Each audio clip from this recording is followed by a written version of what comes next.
Hello and welcome to BQ Prime. We are at the Defense Expo 2022 and with me is Mr. Rajeev Puri, who is the Chairman and Managing Director of Yantra India Limited.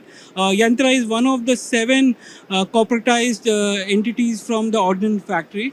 Right, sir? If I'm getting it right, can you tell us how the organization has happened?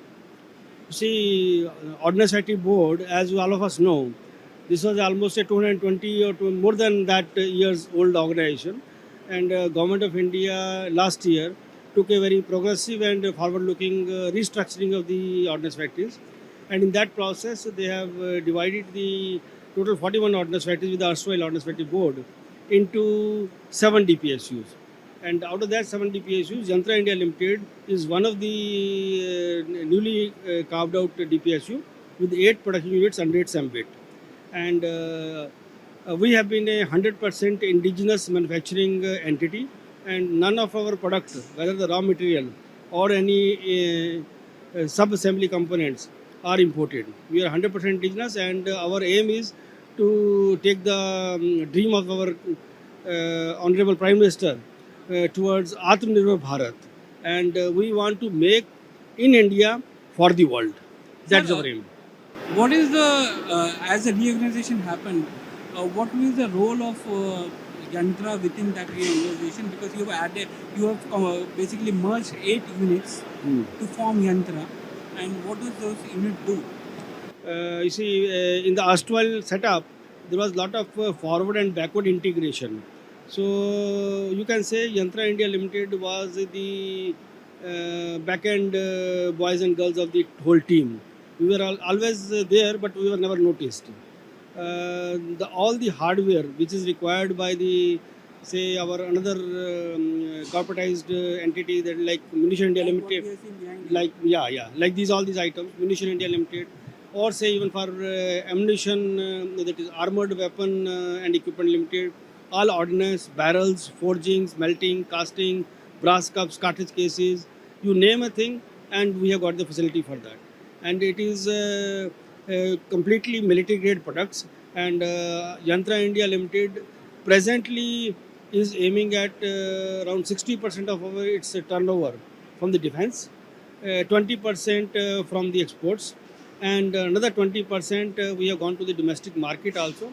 And for your say appreciation of our listeners, I would like to say that post corporatization after 1st of October 2021, we have bagged 2 big orders from railways for the railway axles, which were hitherto being imported, and some of the private sector players also, after having taken the orders, could not deliver. So we have bagged the orders, and we have started delivering. And railway board chairman was also quite appreciative. They wanted 1,000 axles to be given per month. So we have reached a capacity of around more than 1,250 axles per month. So basically, you have entered into the civilian area as well, right? Earlier, it was only to defense. Now you are competing with this private sector in the civilian areas as well. We are not giving a competition to anyone. We are competing with ourselves. Our aim is to make our country completely independent of the foreign requirement, especially the Chinese one. What is the kind of revenue that you had in the last financial year, and what is the kind of target that you have? See, it will not be prudent for me to say what was there in the past. I only look forward to the future. FY22. I can only say that last year, in the first half of the 21-22, the turnover achieved was hardly 400 crore rupees. But in the post-corporatized era of 6 months, 1st October to 31st March 22, we achieved 950 crores. So in 6 months, we produced more than double. So but in the current year now, 22-23, our order book position has already gone up to 2,800 crore rupees, and there are many more orders which are export inquiries are coming. We are quoting, and we are hopeful that we will be getting a lot of orders, and we are working very closely with our erstwhile ordnance factories also, and supplying them all the hardware which is required by them. Sir, in the new There, regarding Reuno, our 8 units are there, but 4 units are running on profit. and 4 units, they will be within 2-3 months. They'll also come to the profit. Main strength of India Limited is that this is an engineering factory, complete engineering factory. We have all melting facility, forging facility, heat treatment, machining, extrusion, and we are dealing with steel, all non-ferrous, means aluminum, brass, gunmetal. So our base is very large. We customer base we can have very large, and we have added many new customer like HL, BDL, BML. We are trying. We are making MOUs also. So there's the wild future is very bright, and we can compete in the international market also with this capability. And as if we grow up, then overhead and all these things will come down, so we will be more competitive. Sir, the Prime Minister is also talking about export market. How aggressive are you in export market? And within the domestic market, now that you're corporatized and not a department now, are you competing with private sector for all the orders that come from the armed forces?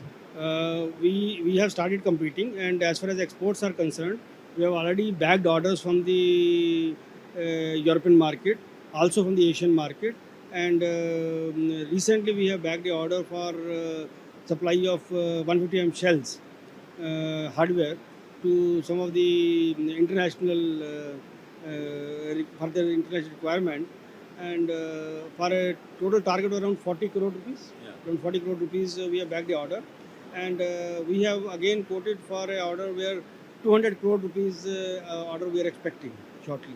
So our aim is to have our within by next 2 years around 800 crore rupees to come from export division.